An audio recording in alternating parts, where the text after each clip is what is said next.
welcome, Scott, to All Ears English. How are you doing today? Doing great. How about yourself? I'm looking forward to chatting with you. Yeah, me too. I'm glad to have you here. I love getting insight from the corporate world and the leadership world. So I'm going to go ahead and introduce you now to our audience. So for our listeners, guys, today we have Scott Miller on the show. Scott Miller has been a CEO and executive leader of several global beverage companies. He began his career on the warehouse floor at Pepsi and learned the industry from the front line to the boardroom. His most recent accomplishment was leading the growth and acquisition of Essentia, a national bottled water brand, to global food and beverage leader Nestle. All right, this is great to have you on. Welcome again, Scott. Yeah, it's an honor to be here with you, Lindsay. I'm looking forward to talking about business and life. Yeah, this is going to be great. And I know that you have a new book coming out called The Summit Mindset. And so I would like to circle back to that at the end of the episode. But I want to dive right into our topic today, Scott, which is vulnerability in leadership. So, what does this mean when we throw it out there, this concept of being vulnerable as a leader? What does it actually mean? It looks like you've been a leader in many different companies. Tell us what it's all about. Yeah, I think vulnerability in leadership is actually a strength. And, we're no longer in this state of a 1950 management where we bang on the table and get things done. Leadership is about really looking inward, understanding leadership's an inside out job, right? Talking about what you stink at, both organizationally and individually. And I think when a leader can talk about the organization, their vulnerability, the organization feels that bold enough that they can step forward and they won't be penalized for talking about different topics and issue in the business. When you can share that way, you galvanize as one team, you get better together with vulnerability. It means we're all human beings and we're all trying to do the same thing to close the gaps and areas where we stink and continue to have progress and improvement. Yes, I love that. But how far is too far? I mean, what do we mean exactly? And I'm going to ask you for 3 tips in a minute, but maybe you can just give us a broad glimpse into what kind of things would we be sharing when we're actually being vulnerable as a leader? What does this mean, and how much vulnerability is too much? What are areas that we're staying away from because our employees may not feel safe in the company in terms of the success of the company? Is there a fine line there, Scott, where we want to go?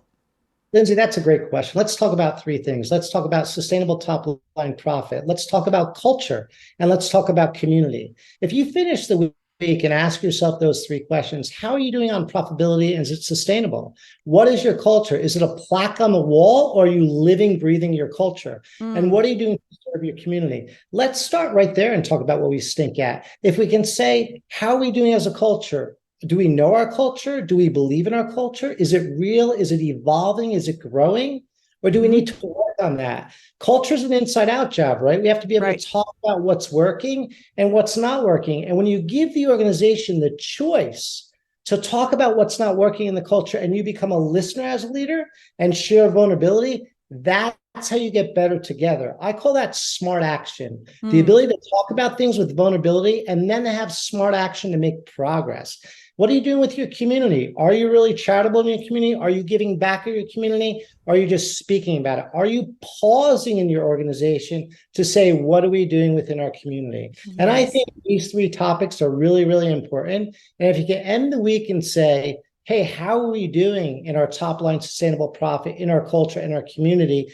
That's the essence of almost any business that drives any business. And look, some weeks we're going to be really great at some things, and other weeks we're going to stink at some things.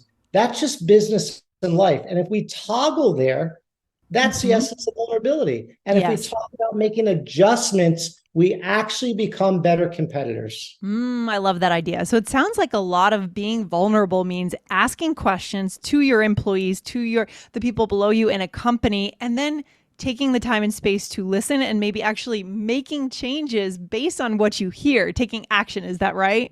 For sure. I think, look, humans don't like to talk about what we stink at. Like to talk about what we're great at. Organizations like to talk about the same thing. But if we look inward and we talk about where we're have a little room to create better vulnerability and say, how are we doing on supply chain? How are we doing in marketing? How is our back office and financing? And how are we engaging each other in our culture? We can actually get better, and that can become a real magic bullet for us in the organization. At what point did this kind of style become? At what point did we see the light in the corporate world, at least in the US, where we realize we have to start kind of opening up to our employees, to our teams, Where did you see a flip? Because yeah, as you said, the old days are over. I imagine a more static and stiff way of leadership, in the 80s and the 90s. When did it change? Yeah, look, I think it's still evolving, right? I don't think in the US it's already pivoted totally. I think Yeah. it's evolving.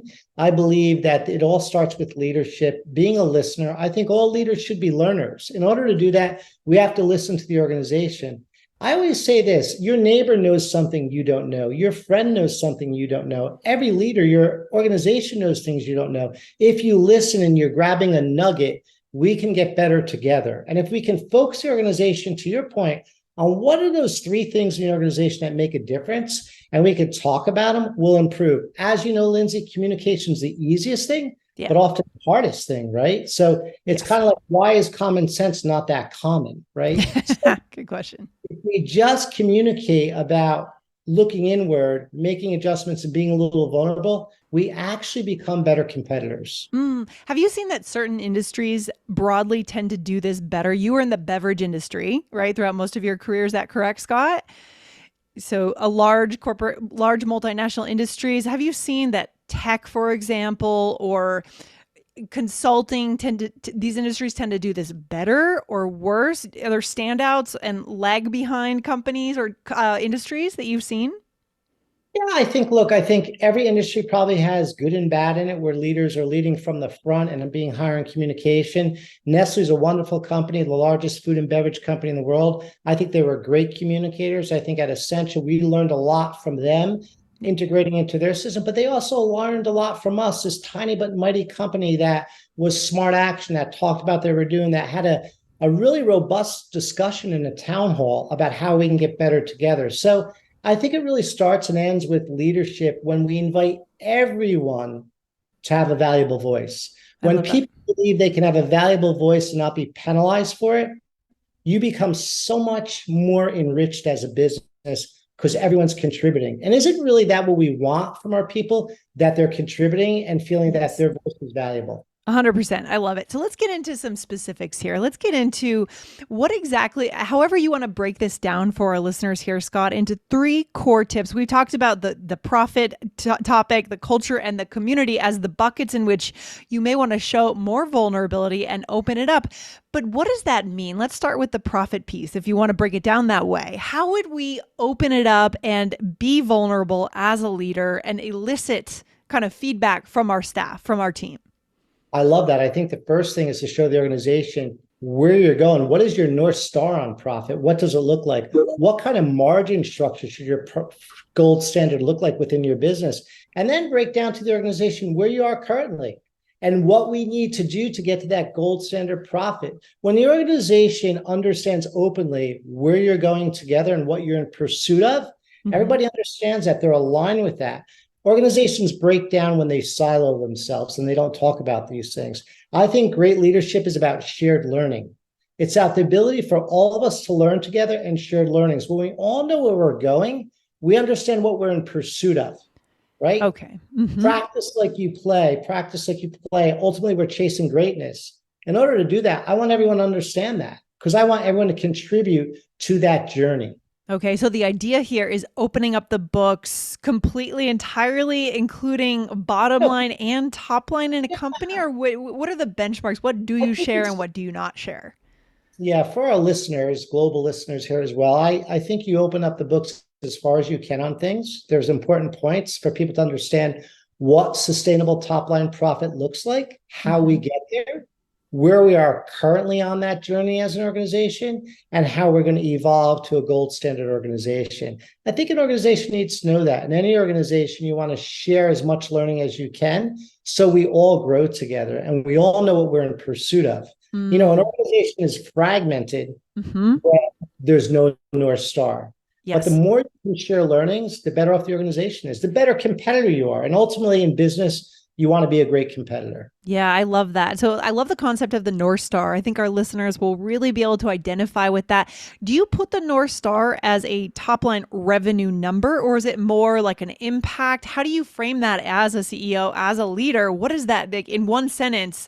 What would that look like Yeah, in language? Yeah, I yeah. love the question, Lindsay. The first question is, what is your North Star? What is your organization looking for? Are they looking to be the most sustainable, profitable business within their sector?